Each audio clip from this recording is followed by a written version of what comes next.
Hello everyone. So today we will start with the research methodology part 2 of Take It Easy series.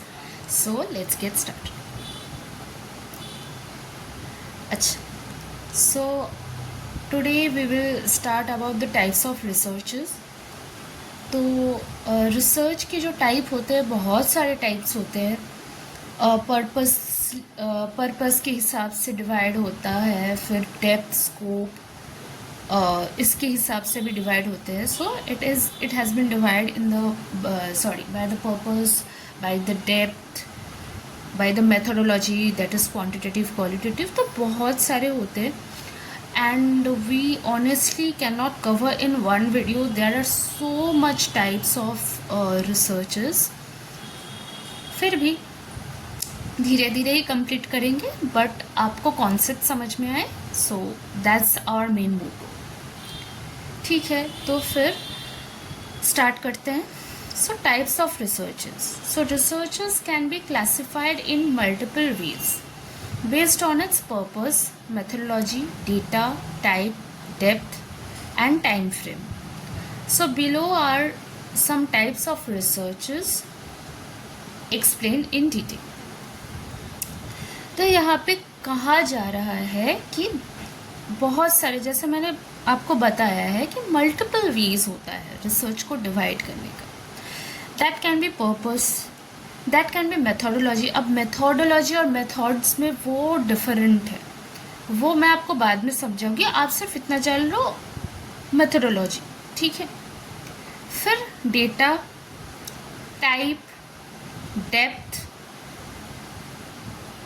Time frame. Time frame का भी होता है, वो भी हम लोग डिस्कस करेंगे. हम लोग सब डिस्कस करेंगे. पहले आते हैं पर्पस. पर्पस मतलब उद्देश्य. उद्देश्य क्या होता है रिसर्च का?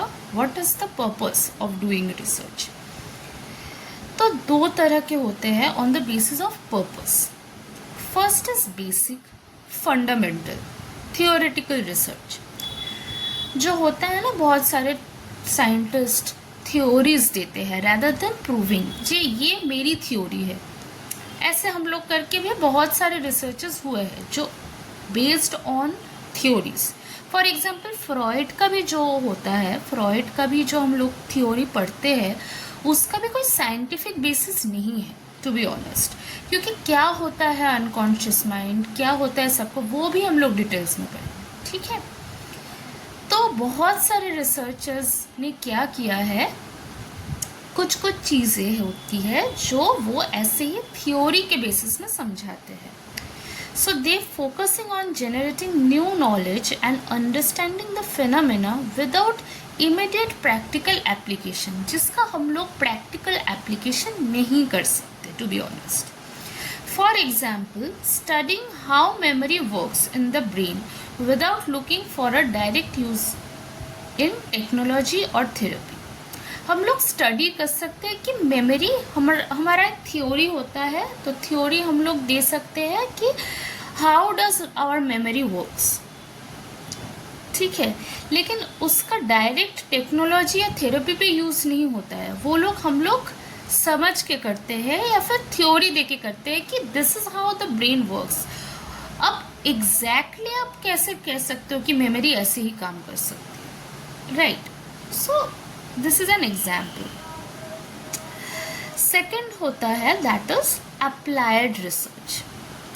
एक रिसर्च सिर्फ थ्योरी पे, जैसे हमारा जो मैंने अभी बोला बेसिक जो फंडामेंटल है, आइंस्टाइन ने भी एक थ्योरी दिया है पैरेलल यूनिवर्स का, कि टाइम की स्पीड से अगर हम लोग जा सकते हैं अंतरिक्ष में, so we will cross around 10 years या 15 years, ऐसा कुछ एक थ्योरी था, मुझे अभी याद नहीं. तो my brother is saying about that theory which he has said.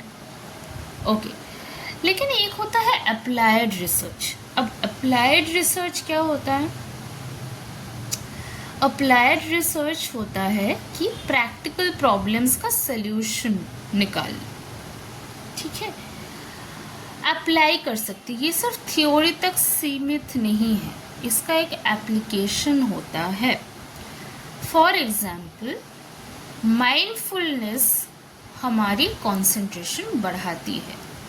ये सिर्फ एक थ्योरी नहीं है, अगर आप ये अप्लाई करके देखो कि हाँ, क्योंकि आपको मेमोरी से उस जो एंजाइटी दे रहा है, जो मेमोरी से, वहाँ से अगर हम डिस्ट्रैक्ट कर ले अपने माइंड को, तो क्या होता है, हम अवेयर हो जाए कि हमारे चारों ओर क्या हो रहा है, तो क्या होता है, हम उस थॉट्स में अपने आप को उलझते नहीं हैं। Therefore, mindfulness is nothing but awareness. हमारे आसपास क्या होता है, अगर हम अवेयर हो सकते हैं हमारे आसपास की चीज़ों को, तो हम फ्यूचर को लेकर नहीं सोचेंगे। That is living in the present, right? So this is not just only a theory, we can apply in our daily life and we can see the results. So that is basically applied research. फिर आता है second category, जो कि scope और depth के अनुसार जो research होते हैं। ठीक है, वो स्कोप और डेप्थ के मतलब स्कोप, सॉरी मैं थोड़ी फंबल कर रही हूँ। ठीक है, मेरा होता है, मतलब फंबल कब होता है, मतलब बहुत सारे थॉट्स जब एक साथ चलता है and you can't express that in a proper way, तो फंबल होता है। एनीवे, सो जब स्कोप और डेप्थ को हम लोग एनालिसिस करते हैं, हम लोग क्या देखते हैं कि रिसर्च को 5 भागों में मतलब बांटा गया है। ठीक है, या first is exploratory research. Exploratory research क्या होता है, what is it? It is used initial stage to investigate a problem that is not well understood. कोई चीज़ें हम सुपरफिशियल लेवल तक हमको समझ है, लेकिन अगर हम उसके डेप्थ में जाना चाहे, ठीक है, अगर हम उसको एक्सप्लोर करना चाहते, तो हम रिसर्च के माध्यम से हम उसको कर सकते हैं। So that is what the exploratory research. तो एक्सप्लोर से एक्सप्लोरेटरी रिसर्च जो आता है, वो टर्म वहाँ से आता है। So it often relies on unstructured method and aims to clarify the concepts and formulate hypothesis for future research. ये क्या देता है हम लोगों को, ये देता है अनस्ट्रक्चर्ड जो मेथड्स होता है, जो कि जिनका क्लैरिटी नहीं होता जिन कॉन्सेप्ट्स का, उनका एक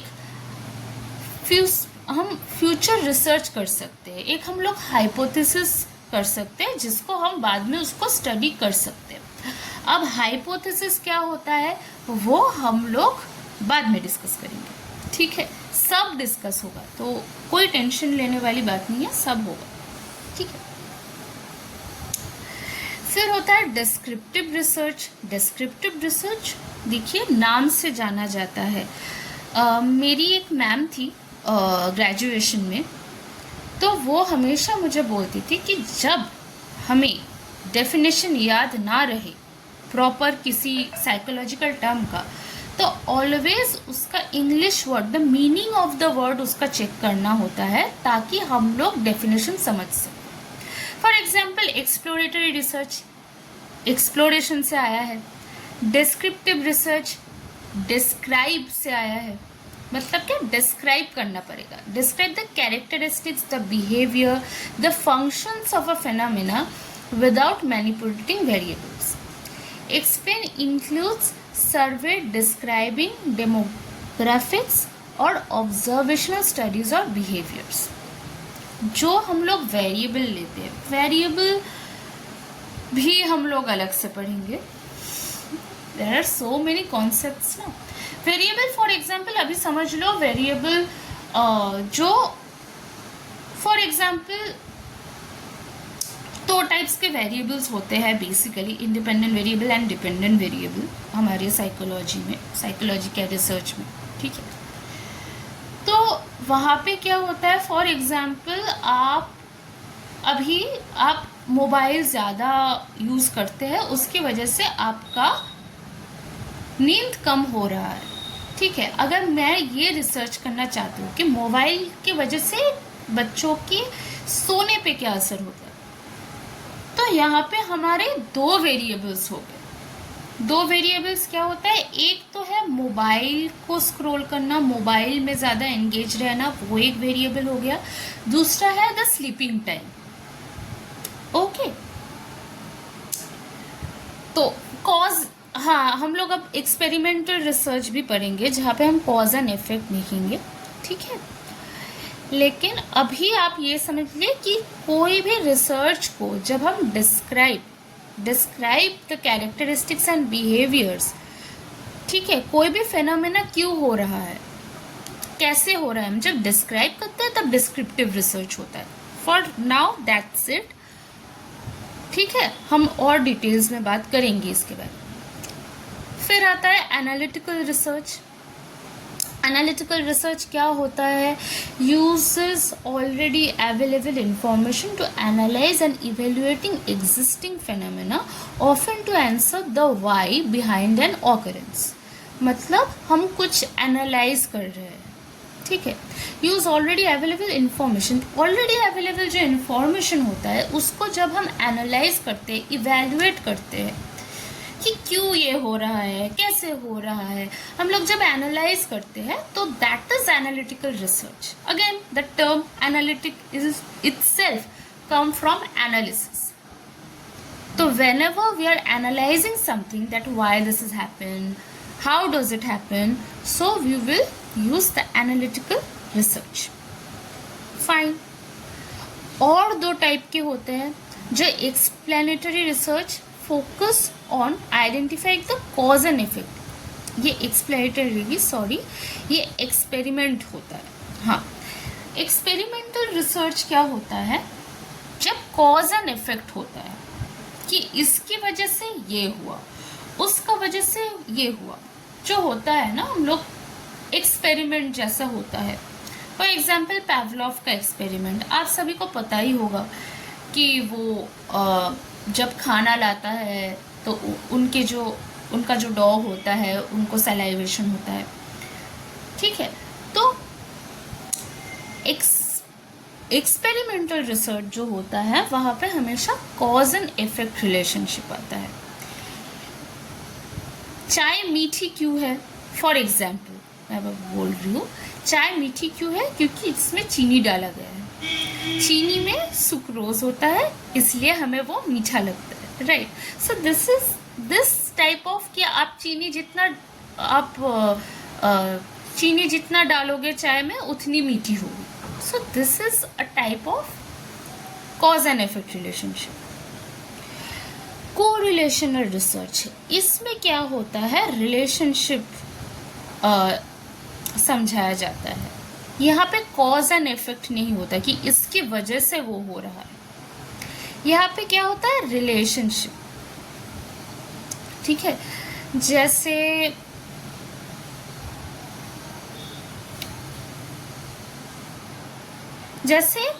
again I am taking the example of the phone and the sleep,